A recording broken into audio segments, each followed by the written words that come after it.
يتشبث المغرب باستضافة مباريات كأس العالم 2030 على 7 ملاعب، وهي المجمع الرياضي الأمير مولاي عبد الله في الرباط، والمركب الرياضي لفاس، والملعبان الكبيران لمراكش وأكادير، والملعب الكبير للدار البيضاء الذي سيشيد قريبا وسيتسع ل110,000 مقعد، إضافة إلى ملعب وجدة.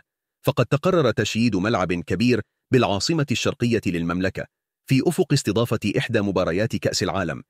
يأتي ذلك في وقت تقترح اللجنة المشتركة إقامة مونديال 2030 في 10 ملاعب إسبانية، و5 في المغرب، و3 في البرتغال.